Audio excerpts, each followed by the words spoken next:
Willie D Live. What's up, family? If it's your first time checking out the show, let me know what city, what state you're coming in from. If you're outside of the U.S., let me know what country you're representing. Throw up your flag. Family, I need you to smash up the like, smash up the like, smash up the likes. Also, if you have not done so already on YouTube, after you subscribe, there's a little bell next to your subscribe button. Go ahead and click that thing right now so you can get your notifications each time I drop a new video like this. That way you'll be in the loop. I let a few hundred of y'all come in, then I'm going in. But in the meantime, and in between time, I'm going to give some shots out to the early birds. Let's start with Nicole. What's up, Nicole? What it do? What it do? What it do? We have Connie. What's up, Connie? Long time no see. What's up, Jamars? Well, actually, I see you in the comments on the other post, but not the live. Moni, my bad. J Mars, what it do? Yeah, people's on Saved by the Bell. He's been on a lot of stuff. He's been doing this thing for a long time, a good long time. Unabomber 44. Chris Hamilton. What's up, Chris? Yeah. I see T Justice, San, Block Burner, Billie Jean, Daquan. What's it? Christy Bussy. What's up? Walter Johnson, Brian. What is that? Bree. I can't try to get this name here. Trying to break this name down. See, sometimes like when I see y'all handles, if there is no break, like if you don't capitalize each word, it just looks like a bunch of letters together and it's hard to break them down. So I get stuck sometimes. What's up, Precious Diamonds? What's it do? What it do?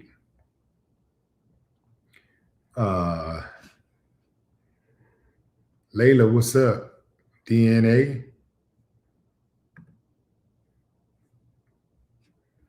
All right, fam, I'm gonna going in. Y'all might remember TK for The Thing more so than any of the movies and films and sitcoms and things that he's been in. But he's been doing his thing for a while. But remember, he played Niles in the 1982 horror sci-fi film, The Thing. That's his most notable role. But he go even back before that. So here's what is being reported.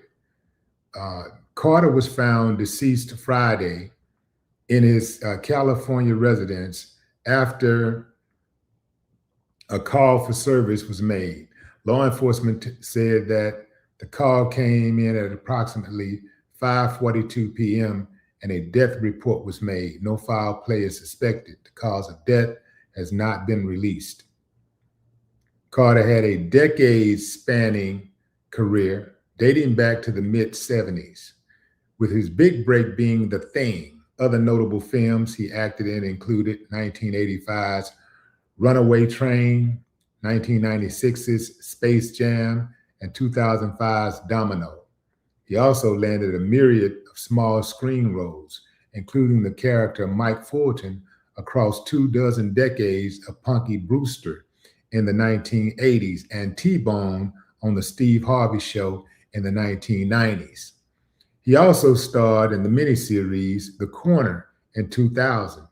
He reflected on the project in August 2025, revealing on Live from the Green Room, he struggled to even get an audition for the show until his close pal hooked him up with their manager and the stars aligned.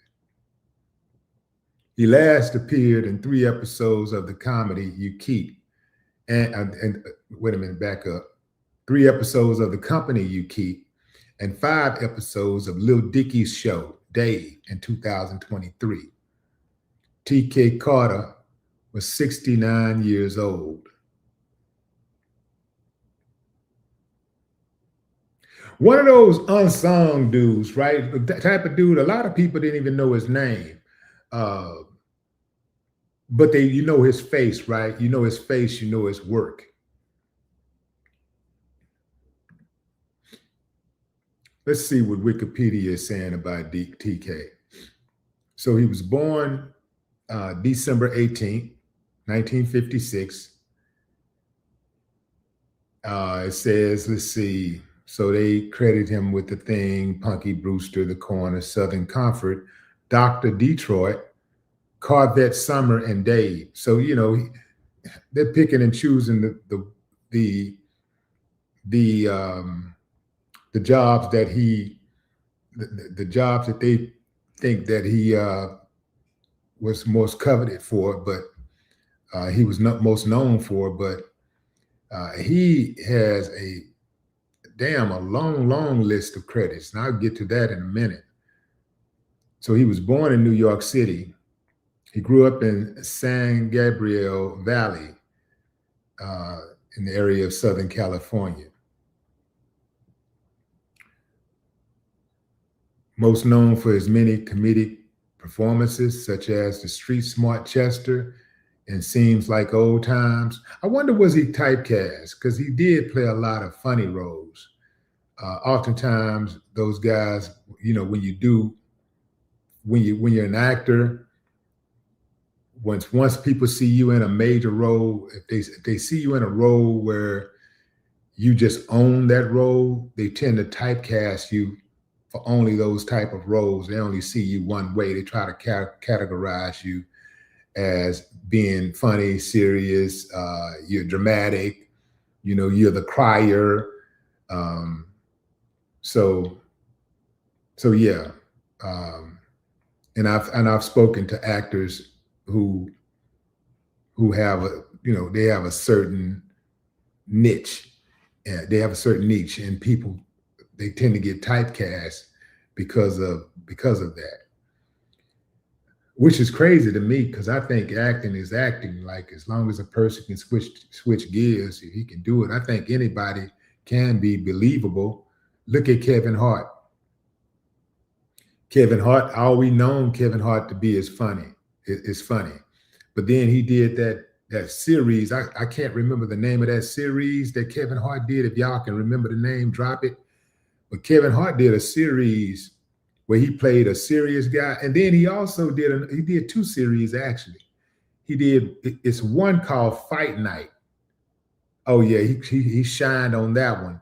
And it's another one that he did where he played a killer. Right? And it was extremely believable. He was pretty much damn near a sociopath, but he's very believable. So there are guys out there like Jamie Foxx who can switch gears, and like Joe Pesci who can switch gears and make you believe that he's the most lovable, adorable guy ever, funny guy. And he can go from that to the extreme of being like a psychopath.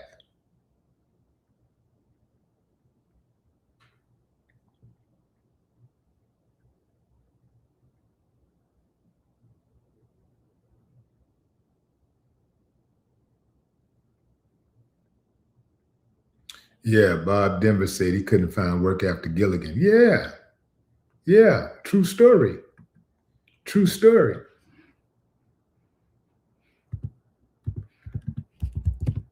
That ain't cool at all, though. When they do that, that's not cool. But Bob Denver owned that role. He owned it.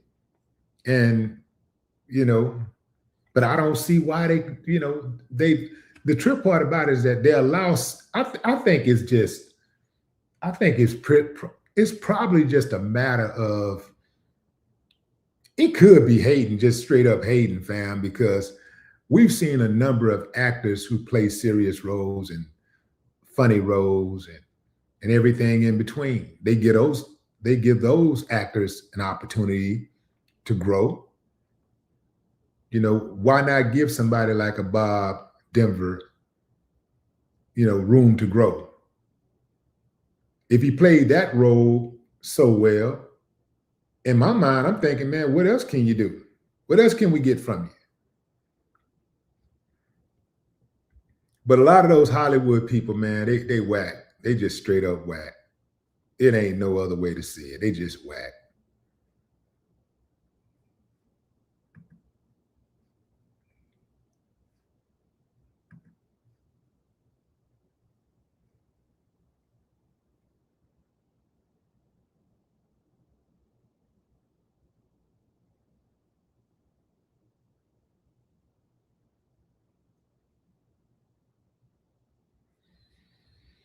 Hmm.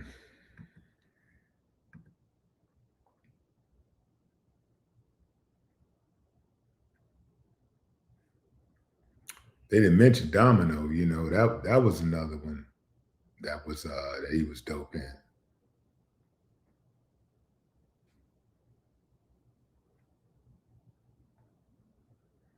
And Chester from Seems Like Old Times. Yeah, dude was dope.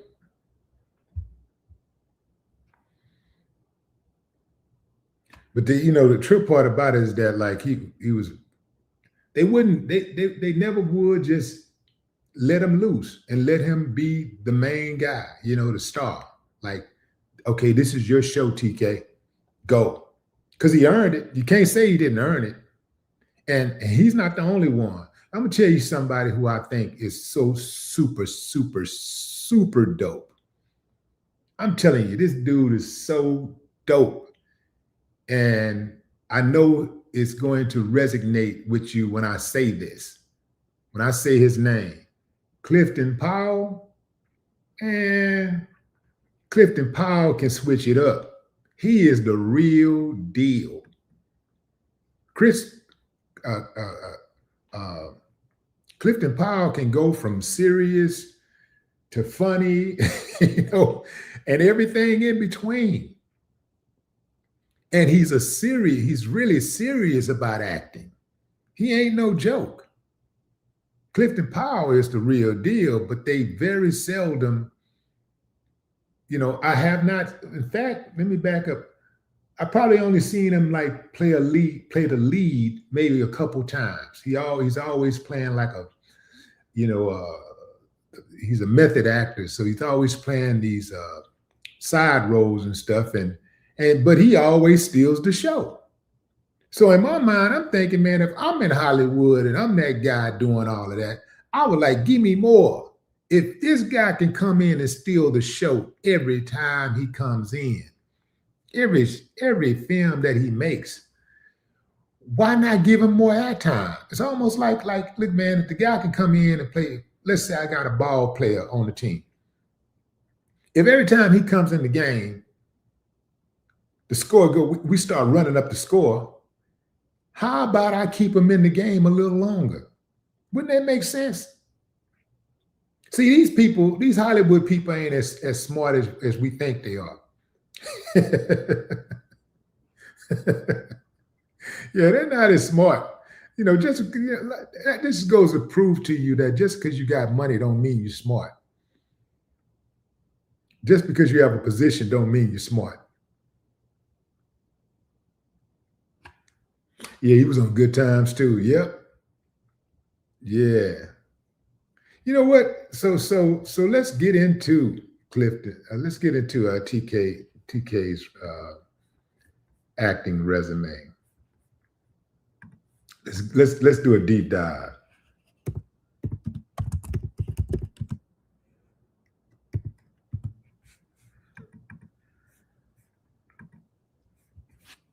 Here we go.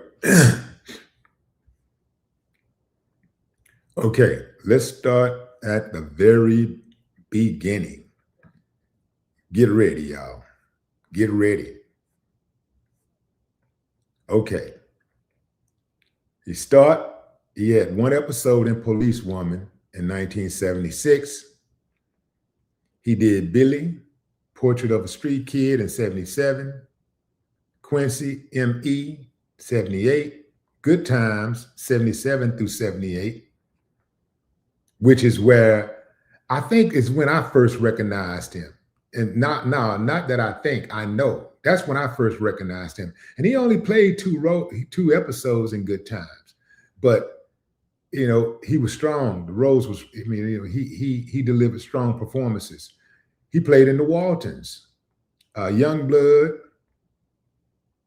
He was really active in 78, like doing, well, not really active, but he was on a few shows. He did a few episodes here and there. Young Blood, Corvette Summer. He played on the Jeffersons for one episode. And then in 80, he had The Hollywood Nights, Seed of Innocence, and Seems Like Old Times. He also did in 81, Underground Aces, Border Pals, Southern Comfort. Okay.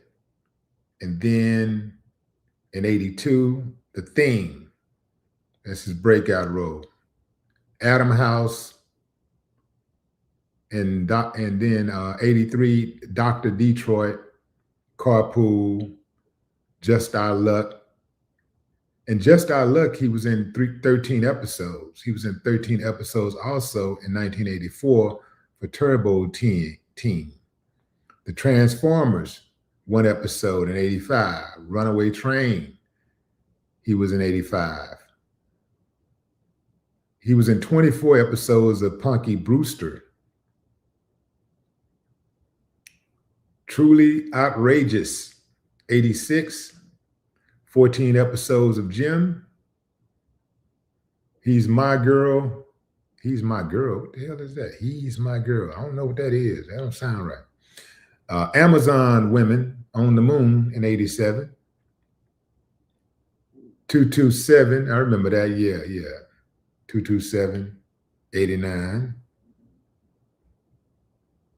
It's only in one episode of that. Good Morning, Miss Bliss, 13 episodes from 88 to 89. Also in 89, The Magical World of Disney. Ski Patrol, 90. Piece of Cake, 90. Polly Come Home, 90. Family Matters, 92, one episode. A Different World, one episode. A Cool Like That Christmas, 93, 94, The Sinbad Show, 24 episodes.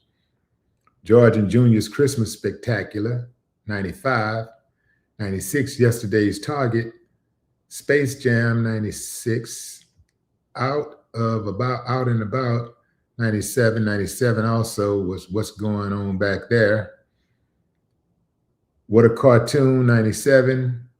Moesha, 97. Gregory Hines Show, 97. R.I.P. Gregory Hines. Steve Harvey Show, 96 to 98, 4 episodes. The Nanny, 98. NYPD Blue, 99, 1 episode. My Favorite Martian, 99, 1 episode. Well, actually not 1 episode, but that's the film. The Corner, 6 episodes. Damn, he worked with a lot of people. You doing that much work, you know a lot of people. Jamal the Funny Frog, 2002. Jamal the Funny Frog, 2002. Again, Badass, 2003. The LA Riot Spectacular, 2005. Domino, 2005. Injustice, Everybody Hates Chris. Love That Girl, all 2013, Love That Girl 2013. All those are 1 episodes. The Jury Box, 2015. So from 2007, okay, we'll come back to those skip years. Saints and Sinners, the TV series, 1 episode. The Bobby Brown Story, 2 episodes in 2018. Stumpton, 2020.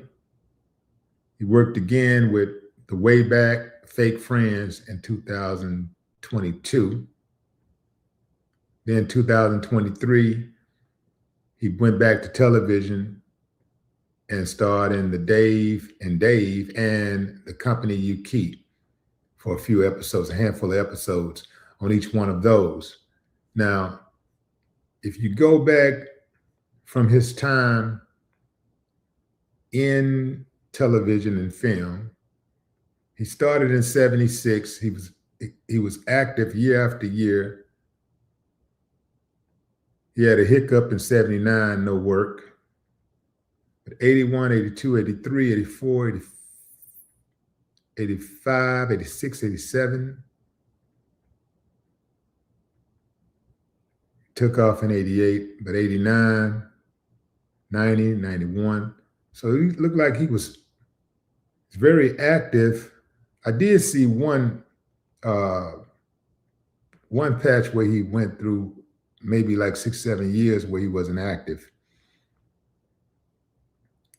Let's see, 22, 23, 24, 25, 6, 7, 27, 2017, 2018, 2020.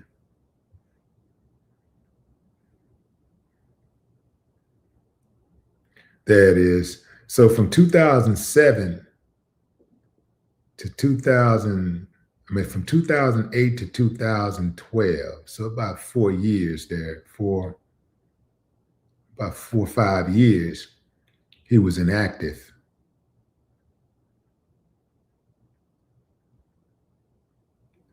But for the most part, man, he put that work in. That's from 76, let's see, 86, 96, 106, 16. Damn, fam, that's 49 years. That's 50 years. This is 2026 now.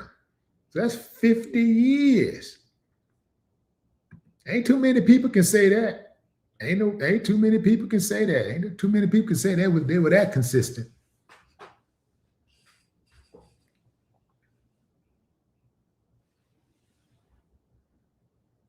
Yeah, so yeah, he put that work in, fam. I'm gonna go into the comments, see what y'all saying. Y'all know how we do, fam, when stuff like this happen. We just kind of fellowship and reminisce and pay homage. That's what we doing.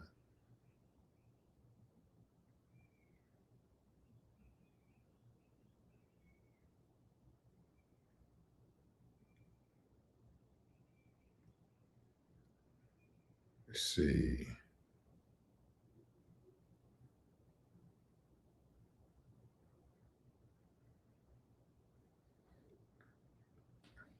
Family, I need y'all to refrain from using all caps. All caps make my head hurt. Seem like you're hollering at me.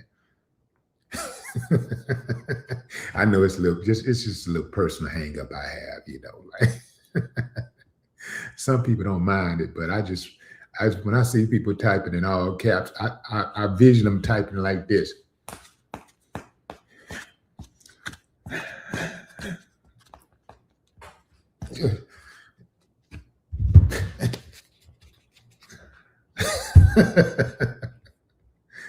Yeah. So, yeah, no cap, fam. No cap. Right. No cap. DD, what up? Got DeAndre Durham, DD, and then we got DD Free. What it do?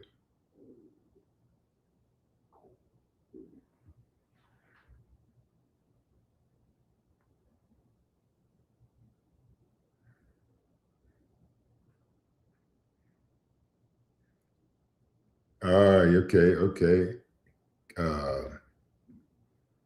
Who was that? Kim say he was an acting coach behind the scenes for a couple of actors. That makes sense. I mean, you got that type of tenure, man. Hell yeah, you're supposed to be, trying to, bring on some other people and show them the way. Yeah, I'm with that. Yeah, that makes sense. If I was in the game, and I came across a guy like that had his type of experience, yeah, I want to know. Yeah, man, how to do that, how you do this. And Most importantly, man, how do you last that long in Hollywood? That man was in the game in Hollywood for 50 years. And you never heard about any scandals with him. You never heard about any stupid stuff, any type of drama, none of that in 50 years. And he survived the internet drama. Think about that, fam. He survived the internet drama also. 50 years.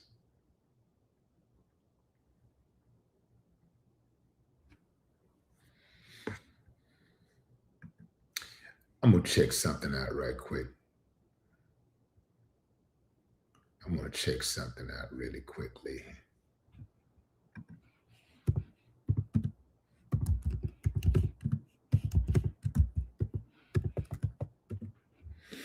Let's check something out.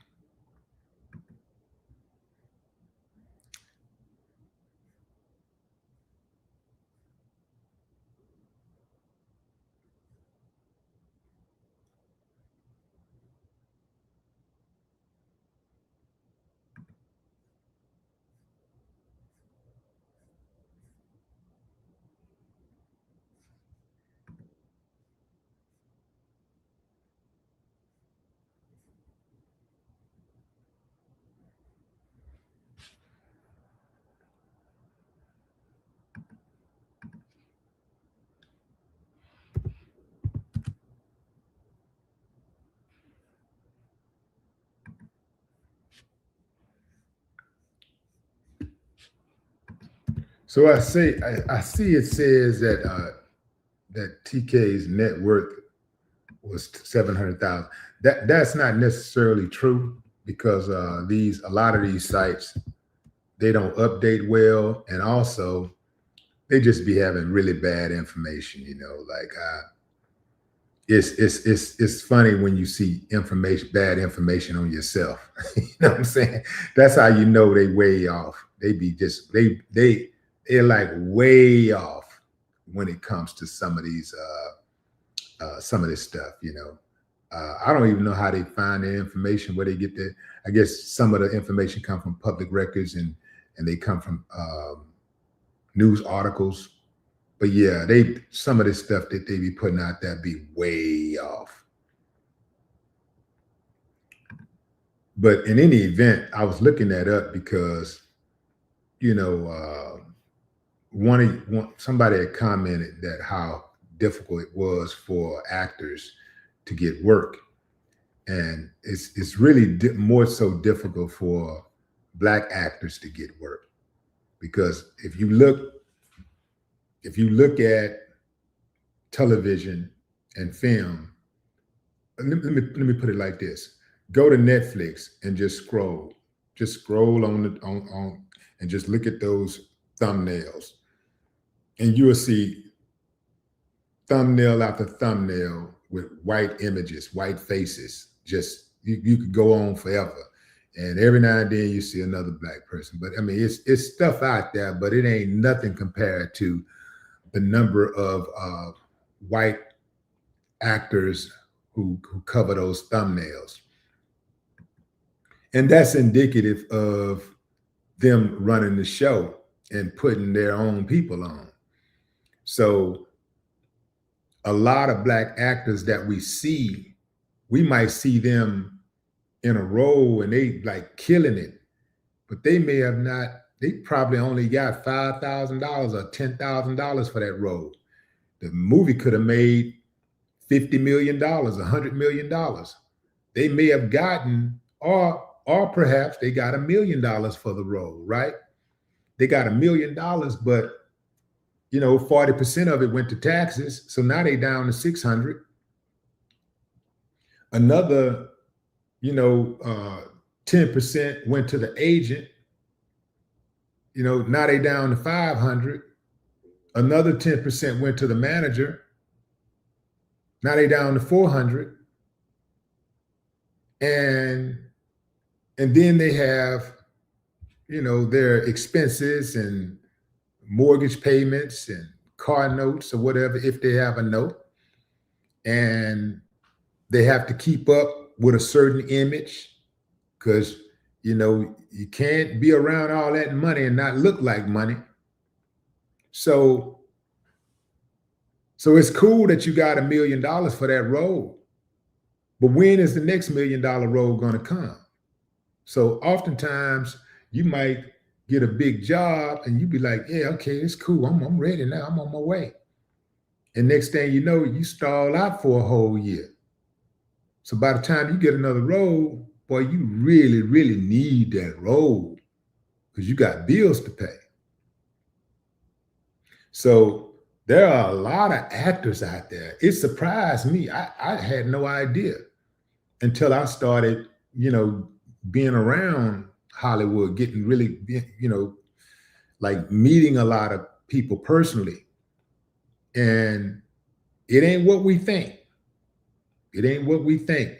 Many of you right now that are watching this program who have regular 9-to-5s or have salary jobs earn more money than a lot of the actors that you see and that you are familiar with.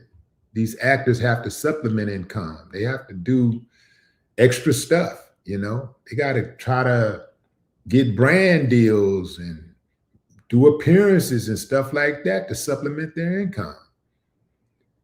And it's mostly the black actors and stuff, man, because they also still discriminate heavily on paying black actors. They discriminate heavily, man. I'm talking about heavily.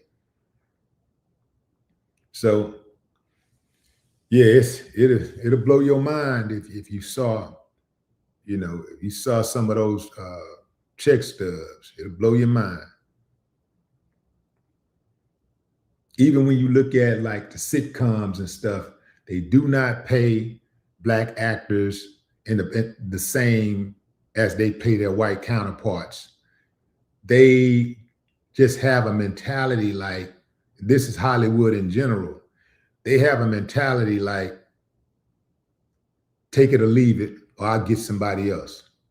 But when it comes to the whites, they go, well, let's make a deal.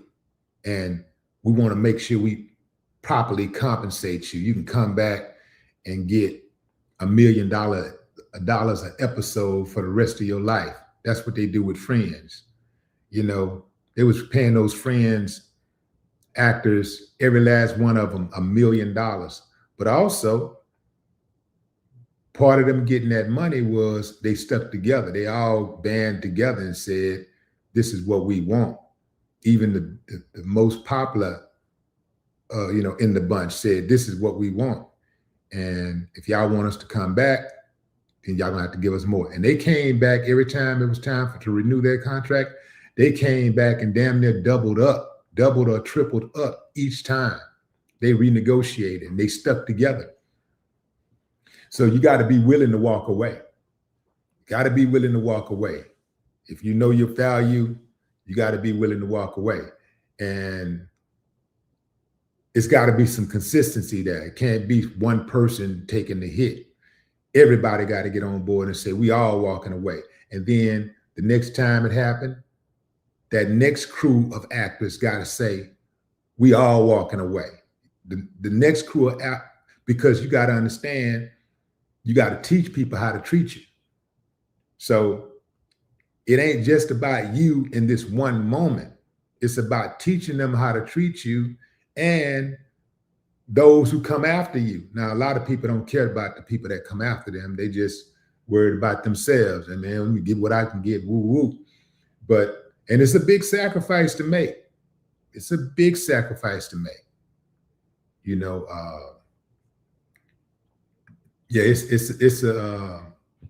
it's a big sacrifice to make. Before, if you look at what Colin Kaepernick did, Colin Kaepernick, he crawled so LeBron James could walk. If you look at them, and what I'm saying is this, even though they're about the same age, Colin Kaepernick took a stand.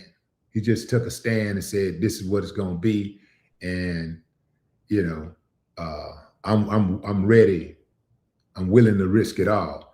Now, that were people who came before Colin Kaepernick, who made the sacrifice. And what's his name? What's the? There's a guy. Man, what's his name? I think Raul. Damn, what's his name? You know what? I think I may have. I think I may have his number right here. He used to play basketball, and he was a bad boy. Let me see. What's his name? He got a Muslim name. He changed his name, and that's what be throwing me off about the name. He changed his name, and hold on. I think this is this it.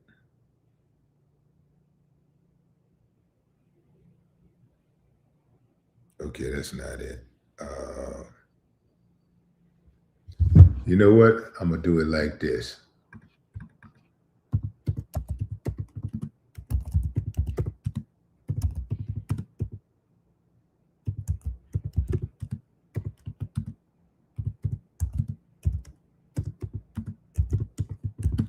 Because he wouldn't salute the flag, and they ran him out of the league. I know it's gonna pop up. I think he pronounced his name Muhammad Abdul Rauf. I think it's pronounced like that. But Muhammad Abdul Rauf. This guy, he was the real deal. Chris Jackson was his former name. Yeah, Chris Jackson. Yeah, let me look this up. I know. Let's see, Rauf. Yep, Chris. Yep, I got his name right here. So yeah, Chris Jackson. He felt that the flag symbolized oppression and tyranny, and it led to his suspension and it shortened his career. But it paved the way later for protests like Colin Kaepernick's kneeling. So he took a big hit. He took a big hit. And that was another basketball player who took a big hit right before him. Craig Hodge, I think his name, Craig Hodges or something. He played for Chicago Bulls. That dude was the real deal, and he was a hell of a player. He took a big hit with his political stance. But yeah, they ran these guys out of the league. But a lot of people look at Colin Kaepernick, but he was before Colin Kaepernick. He took a big hit, but he stood on business. He's like, man, I'm standing on business. I ain't standing for this whack-ass flag. Point blank, period. You can say what you want to say. I'm not standing for this whack-ass flag. Then you got to hear the anthem. When you listen to that anthem, when you listen to the words of the national anthem, you listen to those 3 words, that third verse. Third verse of national anthem. See if we can pull this thing up right quick. Because okay. I found this on the web for pull-up. Check it out. I ain't asking you nothing but your eavesdropping ass. Damn, they just eavesdropping on me and everything, man. Let's see. Here we go, fam. I'm gonna put this out right quick. I want y'all to see this. I want you to see this.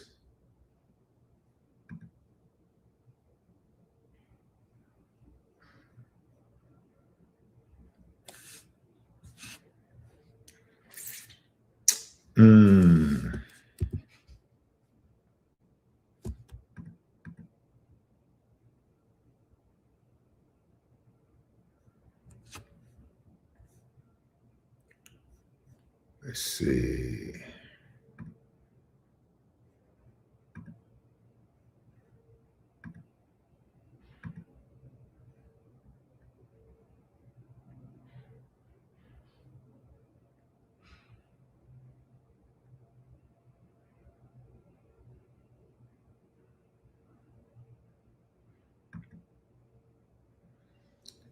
In the third verse. Okay, here it is right here.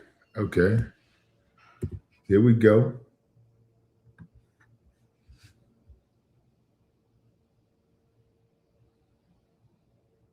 Got it right here. Hold on, fam. Hold on. Hold on.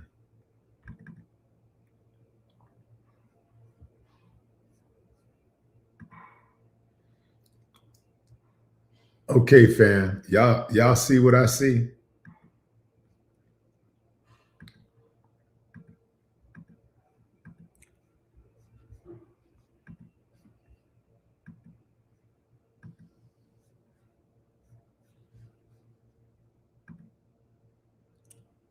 I want to make sure y'all can see that. Hold on.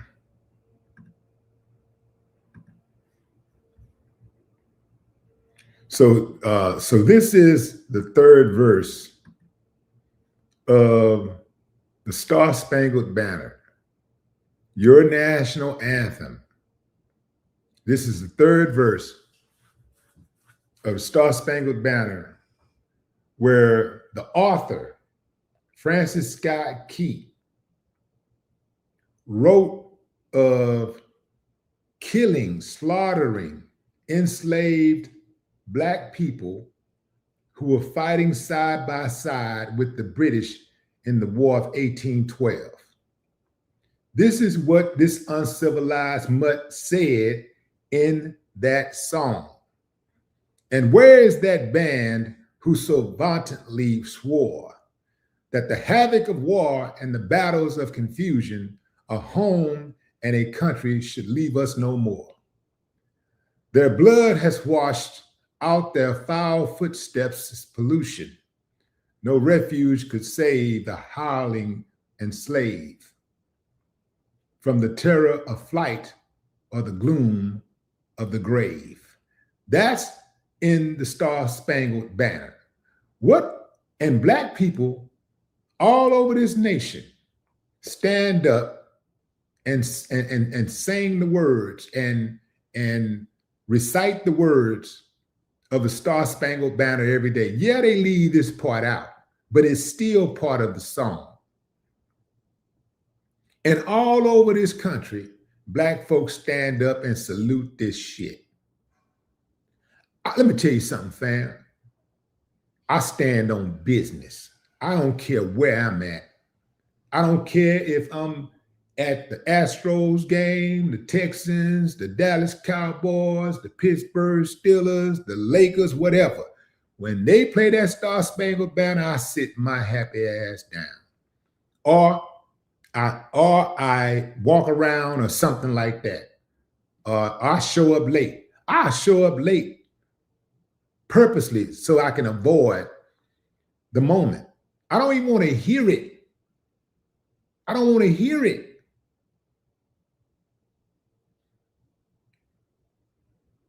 When I see Black people standing up, reciting these words, what other group of people you know would stand for something like that? Who else do you know? What other group of people do you know that would go for something like that? That would actually participate in a song that calls for their demise? What other group of people do you know would do that? This shit should have, first of all, never been allowed to become the national anthem. But, you understand why it was, because you have uncivilized mutts who was running the country. But this goes to show you that because it's still around, that uncivilized mutts still runs the country. That's what that tells me. That's what I see. I don't see nothing else. You can say whatever you want to say, but that's what I see. I see uncivilized mutts still running the country. Because if it was me, if I had the power to remove this song from every single stadium, every single school, every single event, this shit would be gone today.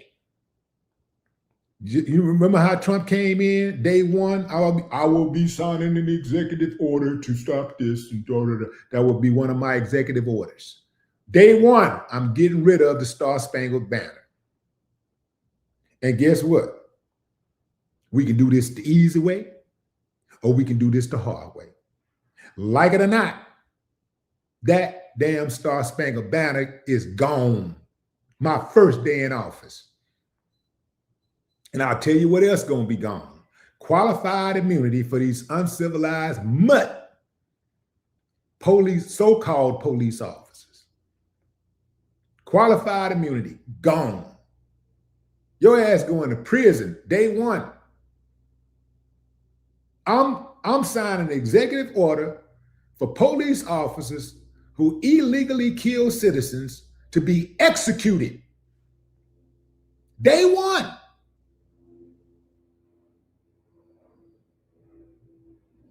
I ain't playing no games with them, fam. See, you can't be pussyfooting around and tiptoeing around dealing with these uncivilized mutts because they don't understand negotiating. They don't understand reason. You can't negotiate with a bully. You got to bully the bully. You got to say, this is what it's going to be, and I don't give a damn about your feelings.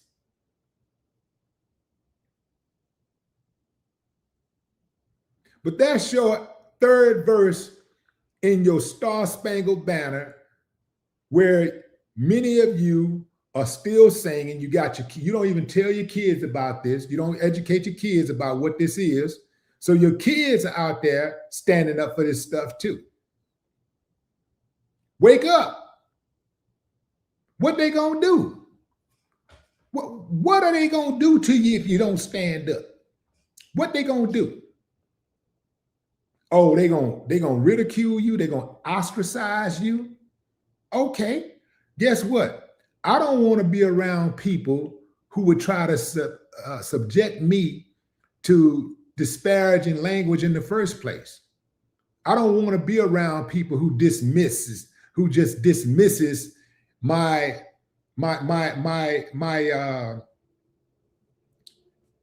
being, who dismisses me as a person, as a human being. I don't want to be around those type of people. You don't like it that I didn't stand up? That's easy for you to do because the song ain't got a verse talking about killing you and your people. So it's easy for you to stand your ass up and salute the song. Well, that song's been around forever and I think it's a great song and da-da-da. Yeah, it's easy for you to say because you're not being affected. Just like it's easy for you to say police officers are great and good job, officer, good job. That's easy for you to say because you're not being affected. So I ain't got no problem not being around people who don't like me because of my convictions. I have no problem not being around those type of people. I don't care about assimilating with them. This is why it's important to get your own. This is why it's important to have your own.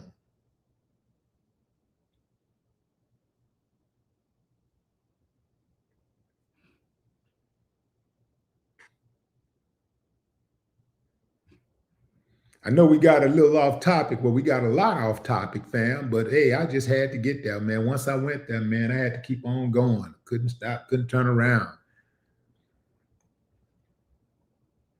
Do want to get back to covering T.K. Carter, a great actor who we lost on yesterday. We didn't lose him. We know exactly where he is, but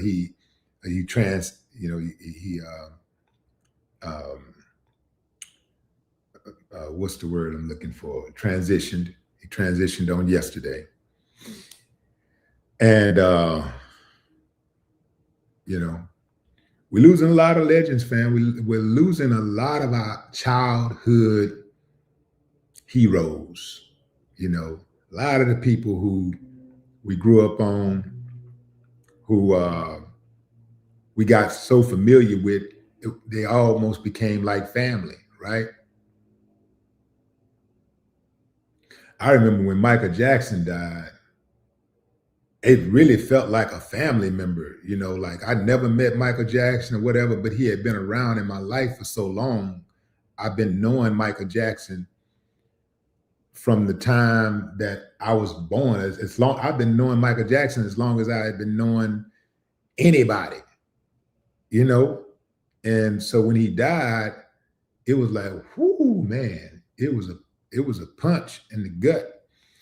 Sort of like how it was when Marvin Gaye died. I remember that those type of days. I remember. I was at school when Marvin Gaye died, and the word started circulating, and it was kids. Like we were kids. We were in high school, kids crying, like boys and girls. When we found out that Marvin Gaye had been murdered, it was really, really a somber moment. Yeah, it was messed up, man. Today, you probably wouldn't see so much of that going on because we've damn near become desensitized to death. You know, we see it so often because of the internet. We see this stuff happening all the time. You know, back then, for a death to be announced, it would have to be somebody who was really a big star, right?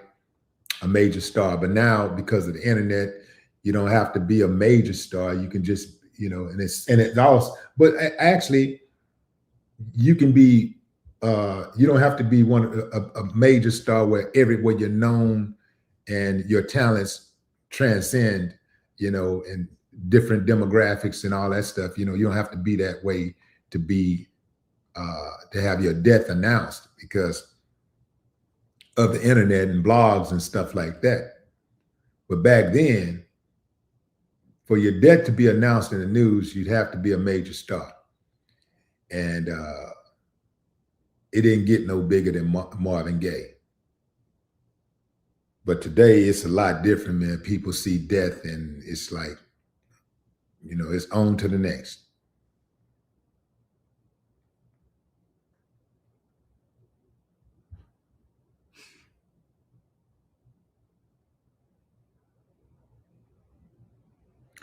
Yeah, I just read, who said that? Keith said I wasn't trying to, Keith Moulton said I wasn't trying to believe MJ died. Me too, man. Did you know that? When I heard MJ died, I was like, nah, man, come on, nah. You know, I was hoping it was. I really, really like, nah. I was hoping it was a big prank, man. And kind of the same thing with Prince. When Prince died, it was like, nah. When I heard how Prince died, I was really suspicious because I knew Prince personally. And Prince was one of the most healthy dudes I knew. He did not do things intentionally to harm his body. You know, so that was really suspicious to me. That was really suspicious. And it's still suspicious to me. It's still suspicious.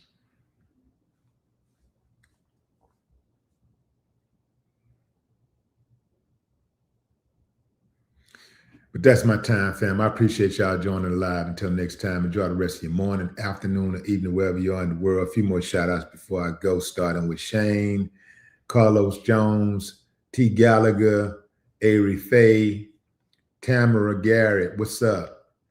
Ken Thomas, Chris, Baby Love, Donna Williams. What's up, Ken? Ken Thomas, Wood, JC King Media.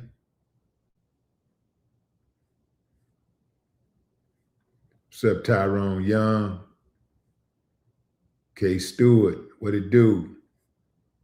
All right, fam, that's my time. I appreciate y'all. Until next time, enjoy the rest of your morning, afternoon, or evening, wherever you are in the world. No more talk.